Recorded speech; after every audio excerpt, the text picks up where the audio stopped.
melimpah, kedudukan tinggi, berarti yang kurang bukan dunia, yang kurang pendekatan kepada Allahnya.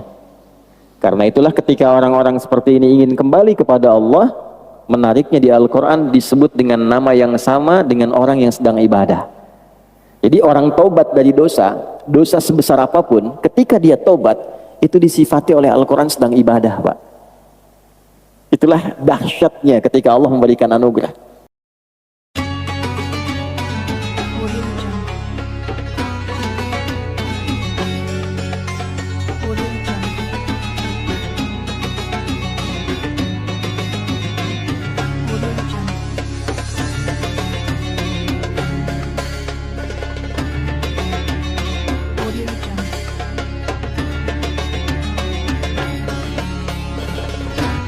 Bagaimana Anda mengatakan Anda ikhlas menyekolahkan anak, sementara anak itu ditempatkan di tempat yang tidak memberikan ia fasilitas untuk mengenal Allah? Itu akan dihisab. Ya? Jadi jangan salahkan anak, kalau sudah dewasa dia juga kebingungan. Bahkan saat ada orang yang meninggal, orang tuanya tidak mampu menyolatkannya. Akhirnya meng-hire orang lain untuk menyolatkan. Jangan salahkan anak dulu, kalau dia tumbuh dewasa, dia sulit baca Quran. Coba dilihat di mana disekolahkan, apa yang dia pelajari. Nah, jadi jangan batasi definisi ibadah itu pada yang ritual, karena implementasi dari hasil ibadah ritual itu, tanda keberhasilan ibadah ritual itu terletak kepada perilaku yang ditampilkan setelah ibadah, sifat sosialnya. Kita barusan sholat, apa keberhasilan sholat itu? Bukan hanya sempurna rukunnya, kesempurnaan rukun itu dibuktikan dengan tanda-tanda keberhasilan sholat yang ditampakkan lewat perilaku setelah sholat. Inna sholata tanha 'anil fahsya wal munkar. Jadi berlatih ikhlas itu di semua aspek kehidupan, supaya kita merasakan feel dalam hati kita tersambung dengan Allah. Kalau sudah terkoneksi itu enak sekali. Ya. Ada musibah yang diingat pertama Allah. Tidak mungkin saya mengalami ini kalau Allah tidak tetapkan. Pasti ada hikmahnya. Pasti selesai.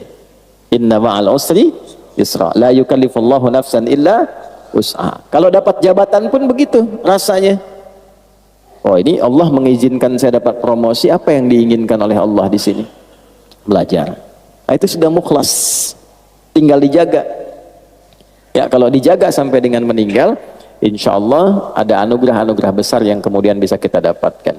Ya, kalau yang rakaat kedua tidak perlu saya jelaskan, karena itu diantara surat paling favorit selain An-Nas ya. Tadi kan bacanya Al-Asr. Ya, itu kurang lebih maksud saya menyampaikan dengan membuka itu dulu supaya kita bisa merasakan kenikmatan lebih dalam menunaikan sholat berjamaah. Jadi begitu salam kita bisa evaluasi diri. Oh, jadi kalau selama ini ada perbuatan yang kurang baik, berarti belum niat ibadahnya sempurna. Berarti pendekatan kepada Allahnya yang kurang.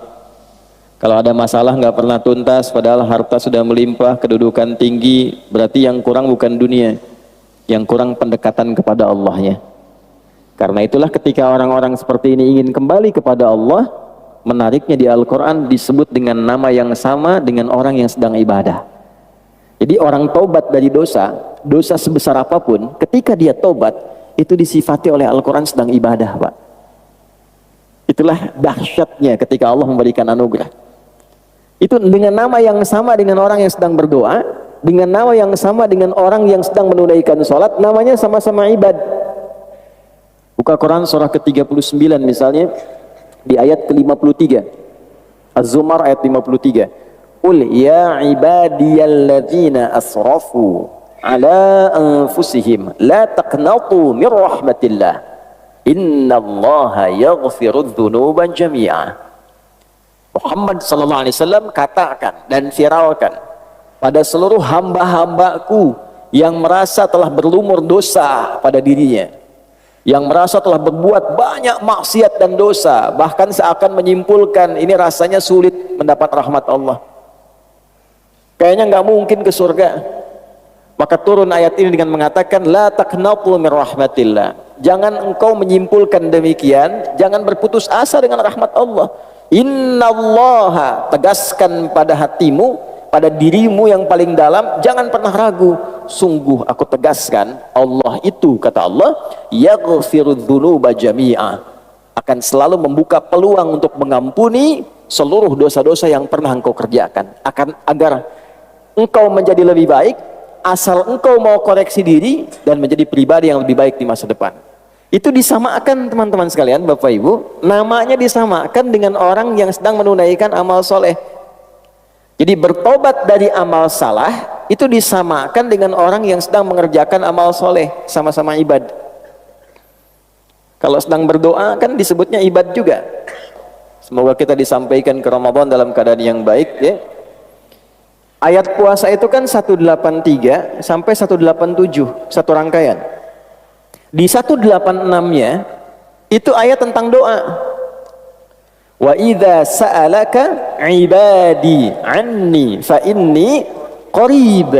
Dirangkaikan di ayat puasa karena umumnya orang saat masuk Ramadan banyak berdoa. Ya kan? Jadi itu sifat bagi orang soleh kan, berdoa. Jadi orang yang sedang berdoa menunaikan amal soleh itu disamakan namanya dengan orang yang telah berbuat salah dan dia bertobat. Jadi tobat itu amal soleh, ada pahalanya. Seperti kita mengerjakan yang ma'ruf, meninggalkan yang mungkar pun ada pahalanya. Mengerjakan yang soleh, meninggalkan yang salah, sama-sama berpahala.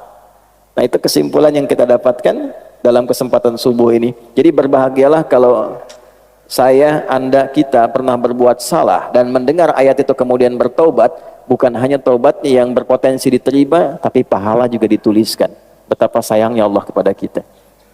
Jadi kalau sudah dengan tawaran itu belum mampu untuk bertobat, dengan cara apa lagi kemudian